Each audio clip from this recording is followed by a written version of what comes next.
Welcome, and wonderful to have you all in here. It feels like a nice, intimate space. We are embarking in the world of unscripted reality television, which is required of your own audience participation, as you have with your shows. So there are QR codes, you're going to download them, ask questions of your own to Pepper, to Corie and Sharon. But welcome, thank you. What's so interesting is we're going to have such a global story. This is about success stories coming from the Netherlands, the UK to the US. We're going to be talking about how you richly decide on this cocktail party moment of how you bring the right characters together, the casting, the IP that you mine. But first, let's just think about the NBC universe, unscripted universe more broadly. Okay. Can you, Corie, just spell out to us the breadth of what you offer at the moment? How do you work alongside each other ultimately? Yeah, that's a great question. We get asked that a lot. It's such a big company. I've been at NBCU about 2 years, and I still meet new people every day. But without being too hyperbolic, there is nothing that we don't do on the programming side. Sharon and I are across all of the competition format, big shiny floor show, game. We have a mirror image on the lifestyle side, run by Rachel Smith, who unfortunately couldn't be here today, but her group covers all of the lifestyle programming and true crime, so that's Housewives and Below Deck and Vanderpump. We work really closely together. But also, we work across sports and news and late night and syndication. It's everything from the broad programming you see on NBC, like AGT and The Voice, and all of the primetime Jimmy Fallon shows. Woohoo! Voice shout out. To sort of the soapier social strategy you'll probably get more of on Peacock, Love Island, The Traitors. And we just premiered a new show on USA last week with Jordan Peele. Scare Tactics. Yes, Scare Tactics. So we are across all of the platforms, NBC, Peacock, and all of the linear cable networks. And we, along with our brilliant producers, consider ourselves sort of the experts and the specialists in all of these different genres. So it's broad. It's and then in the parks as well. I mean, parks. Yes, I mentioned earlier. They're such good partners. You know, you meet new people every day, and everyone is willing to collaborate. Everyone is excited to work across division. It's really remarkable, and it's the best I have seen in the business. What's so fascinating about what you've managed to create is IP that you cross-pollinate, that you mix together in this sort of beautiful dinner party medley. And Sharon, you've got such a beautiful story, really, the backstory of how you brought Love Island USA in particular to Peacock. Can you just talk us through how you first found it? You saw it over in the UK and you thought, this could be rich pickings for the United States? Well, like so many people, we're such big fans of the international formats and big fans of what happens in the UK. So, thanks. Yes, you're welcome. But Love Island in the UK was huge at the time when we commissioned it in 2019 for CBS. And, we had Big Brother on CBS at the time, which was a real-time show. This is where Corie and I met. We worked on Big Brother together, but it's really rare to find a real-time kind of almost like sports-centric approach to an unscripted show. So we were obsessed. We commissioned it there, and it never really 100% took off there, but there was a very loyal fan base, and we always take that as a really good signal. Why do you think it didn't take off? Was it the element that it was a very family-friendly sort of showtime, and ultimately Love Island needs to be a little bit risque? Was that the issue? I think you're right. It needs to be, it needs to be, I think in the UK it's on the cable networks there, and that's probably the right home. A cable network, a streaming service where you can have a little bit more cheeky fun, is like the Brits like to call it. So when I came over to Peacock and it was available, which is kind of a once in a career type thing where you can commission something twice.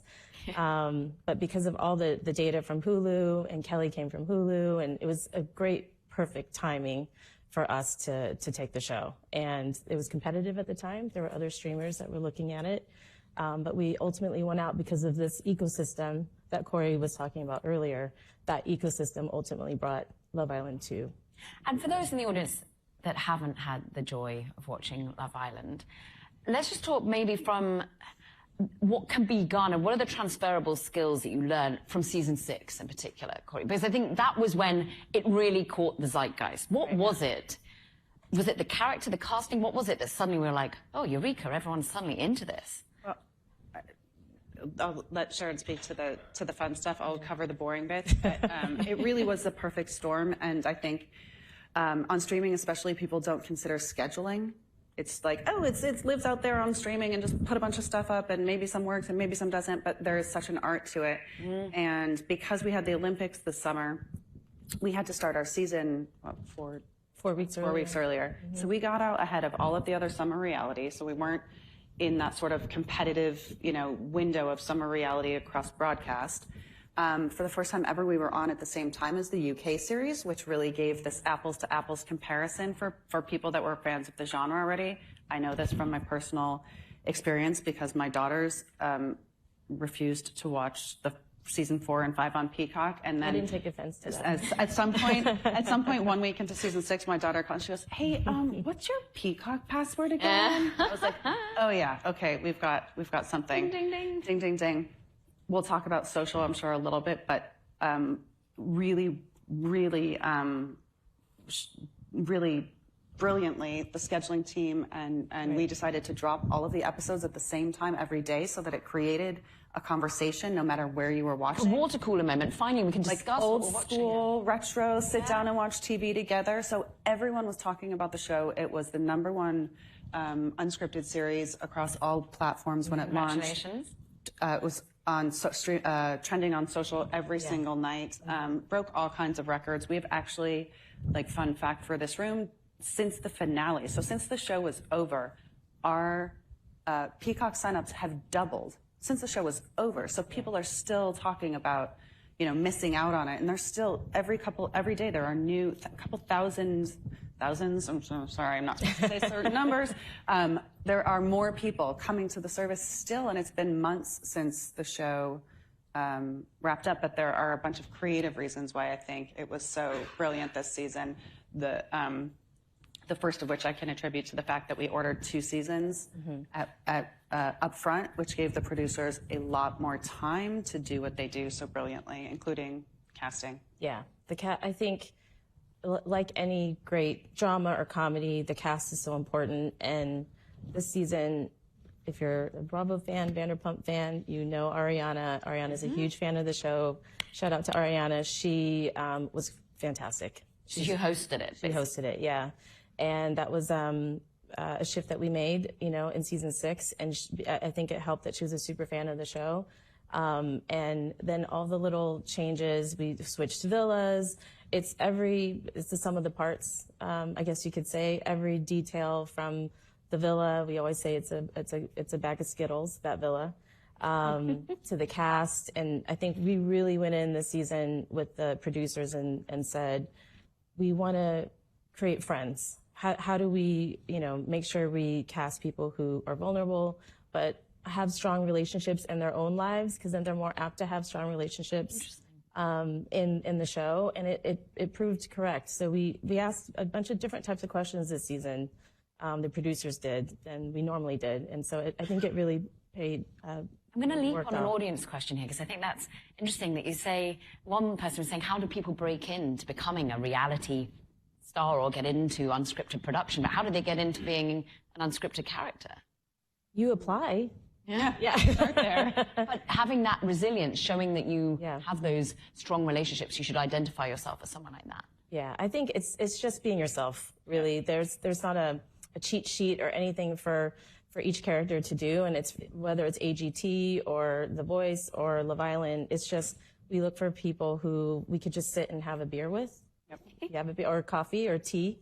And if you're just having a laugh and you forget that you're even there talking about Love Island, that's a really good indicator.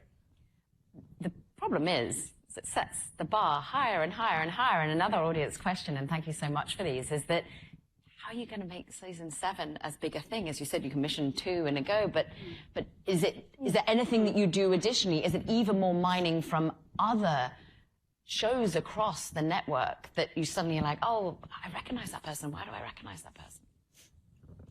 Potentially. I mean, we're doing a lot of cross-pollination across so many of our shows, and across so many of the different groups in our ecosystem. So, like Ariana came from Vanderpump because we saw her.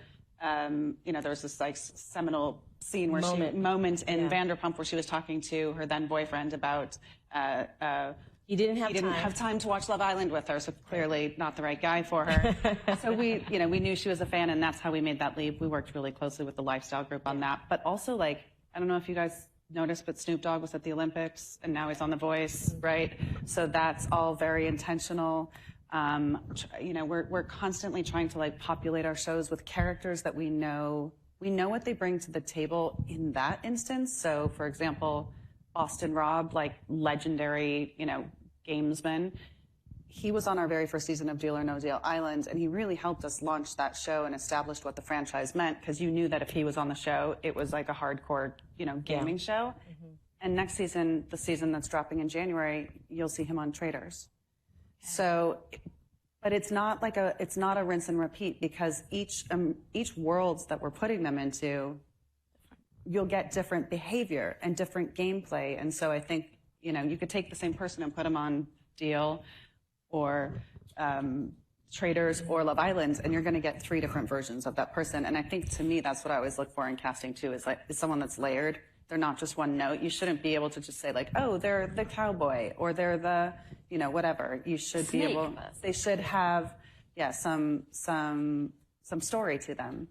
And to that point, the well-being of the person, you talked about vulnerability, Sharon, and that being necessary, but also you have to give them protection. And there's an audience question here that we lean into, that how do you make sure that their mental health well-being is protected throughout all of this?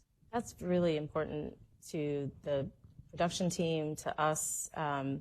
There's a whole team behind the scenes that supports their well-being, supports them if they just want eggs. There was a lot of eggs and bacon this season, so if you want eggs and bacon, we got that. But just from a mental health situation and from support, we have a whole team behind the scenes that's there to support them, from psych to a welfare team. We call it the welfare team. And it's ongoing. Once they leave the bubble, it's not, we stay with them, we check in with them. We're part of their lives, and we're there for them anytime they need to check in. And we do that actually across all of our shows, all of our competition shows. But specifically, we're very tuned into it with Love Island. And it doesn't stop when the show stops. Yeah. It continues. Traitors, let's talk about other IP and the idea of casting previous characters. Do you think that's always going to be something that has to be part of the recipe now? Are people going to expect familiar faces in some way? I think it depends on the show. Yeah. We'll surprise ourselves. We don't. Well, how do you as a together surprise oneself? How do you keep that energy and that zeal for these reality shows that you've been with since meeting on Big Brother? Yeah. Well, I think, speak for Sharon, we love what we do, and we have a very good friend who has said many times about unscripted television, you really got to love it because it doesn't always love you back. Yeah. And that is like, when you're on your like 7th round of notes from the network and you want to just be like, fine, what do you want me to do? Like, so I think that keeps us going. Like the idea that we get to, take someone that we grew up watching and have them come be on one of our shows is like, we do little happy dances in the office when we just announced this morning, but Dr. Will from Big Brother, from our seasons of Big Brother, is coming back to television for the first time to do season 2 of Deal or No Deal Island. And I'm like I actually flew out to Panama to be on set when he got there, because I was like, I gotta see this. So like, we're dorky fans of it too, and you have to be. And that's having a love for everything from a show like The Voice that's like so emotional and beautifully done, and like to Love Island, to Traders. They're, you have to kind of wear all of those different hats. But I think everyone has like those 1 or 2 genres where you're like, I don't get as excited about, there's a reason we do this version of it. Yeah. That we're in this group that's doing this work. And we are lucky enough, when we're sat behind stage, heard some great stories of how you both got into it. And someone's asking, like, how do they break into unscripted production? But what are both of your tales of how you managed to get roles in it?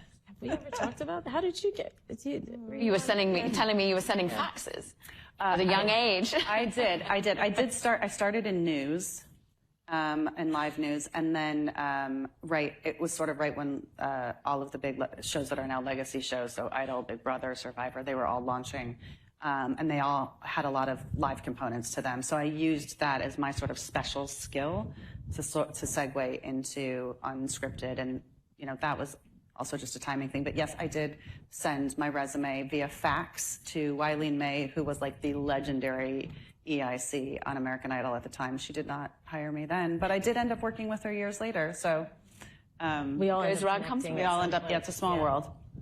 I think I was working at a bar, and I started good. Yeah. This is before social media, but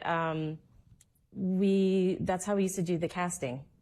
Is you would recruit at different restaurants and bars, and so I was a recruiter in casting, and that's how I got my start. And so there's a lot of characters that were on these shows that used to go to the Garden of Eden back in the day. I don't know. As we therefore, that was what it used to be like, as you said, before social media. How important is social media now to amplify, to be part of the conversation that lives on after that one timed moment that you have at the show? We think it's 50-50. Yeah. It's there's a whole production plan for social that goes along with the production plan and the creative plan for the series now. And so it's part of the story. Everything that I sometimes don't even like to call it social. It's part of the story. It's part of a different avenue where the story kind of unveils itself. You find out things on social that you wouldn't find out on the show. Interesting. And I think that's very important to keeping the drumbeat going, even if it's just only 24 hours since the last episode of Love Island. I was going to say, especially on a show like Love Island, or a show where there are live stakes, where you can watch the next chapter of the story unfold on social before you get your next episode.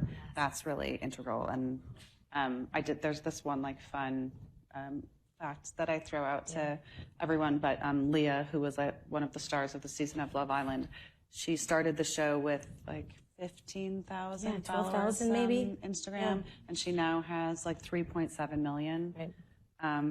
And that's when she couldn't even control the social media, when she was in the island. Have her phone in her hands. Yeah, that all happened organically over the course of the season. She probably came out of the house to 3 million followers. That's a nice surprise. Not bad. Not bad. Yeah. Not it was bad. the first time it happened on the series. It's the first summer that someone would come out with over 2 million followers like that. So it was a big summer for the show. So how integral is the social media story to the unfolding of reality in the future? Where do you see the recipes going for these sorts of shows that just seem to be hit after hit? We keep inventing it. I remember in the UK, it was about Instagram when the show first came out, and now we, this past couple seasons, really leaned into TikTok. And I know that's where we get our casting from sometimes. So each medium that kind of generates, we lean into that medium because it's just another way of storytelling. So it's important to the show. And I think it's just as important to to some of the legacy shows and keeping them fresh, where the viewership may be a little bit more mature, like a show like America's Got Talent. It has a very healthy viewing audience, and it's the #1 show for the last 19 summers. But it's the clips that go out after the show. I mean, Simon is the ultimate, ringmaster, creating conversation. But the clips that go out get tens of millions of views. And then that brings people back. It's very 360. That brings people back to the show. And are you led by audience? At what point do you say, this has been a wonderful ride, but we need to put this to bed? We need to give it a different angle. We need to make it an island version of Deal or No Deal. We did that. We did that. Yep. I mean, it's interesting. I think certain shows come to the end of their life cycle for one reason or another. A lot of times, I think cost is a factor, unfortunately. But we are always looking for ways to work with our producers to reinvent, not throw the baby out with the bathwater, but to take the shows apart and put them back together so that, you still have the same DNA of the show, but there's a fresh perspective or a fresh way in. And Deal is the perfect example. That didn't just happen off the cuff. We specifically went and researched the NBC legacy shows that people responded to and wanted to see come back. And there were 2 or 3 that floated to the top. Deal was by far the highest. What data are you looking at that for? What sort of data do you go to see that it's resonated in that way? This was just historical data, and then we put fresh, we went out with our research team and put fresh surveys out, to see, what shows would you want to see come back. And never say never, but I don't think we're the kind of group that would put out a show that is the same show that you saw 10 years ago and maybe just change the host. When we brought back Deal, we took it out of the studio and put it into a whole new environment, because that's what's most important to us. I think when we find a show that we love is that we've created a world, again, that people want to go to. So whether it's the villa or the castle or the island, and in doing so, we added a whole nother layer of strategy and gamesmanship that never existed in that studio game. And so that's a reinvention of a show that held onto its core DNA, but took it to a whole new level. I feel really good about that show, and it performed well on NBC, but it exceeded our expectations on Peacock. And that's really important to us too, because everything on NBC and Bravo goes to Peacock next day. So we need to find shows that not only speak to the broadcast audience still, which is undeniable, but still have the power to bring people over and bring new people in at Peacock. And what's so interesting is that it is so important to say unscripted, because they're not reality, because you're bringing in incredible actors. At the same time, I think of what Alan Cummings has brought to Traitor. How much do you end up being like, wow, I just watched theatre rather than real life? Well, when you have dinner with Alan, it's like watching theatre. Yeah, he's so theatrical. He's definitely become that character when, And that was his idea. Yeah, when we pitched him the show, he thought, why are you talking to me? And we thought, we just think you'd be brilliant. You're from Scotland. There's a lot of, there's hoods and things. Maybe you can help. Maybe you can help us. Wearing There's underwear. murder, and maybe you can help us make sense of this. But he brought that character to it, so it was authentic to him. And I think that's why it works. We didn't ask someone to do that. He did that on his own. Let's just be clear, though. They're not actors. These are real people. They may have been on television before, but when they're in that experience, they are experiencing it. In the same way that when you go to a dinner party or you're playing a parlor game, you become this other person. You're hyper competitive. You're like, you want to get the answer right. You want your team to be the winner.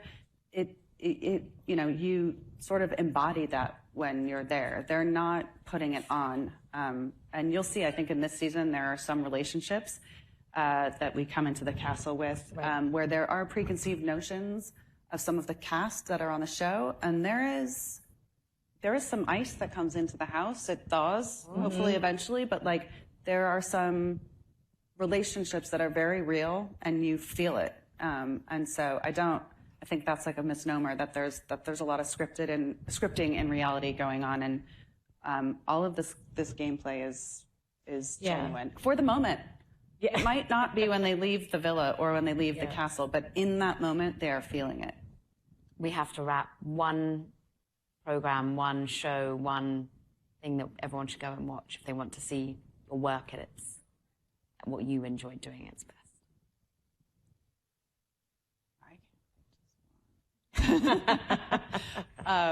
From our slate?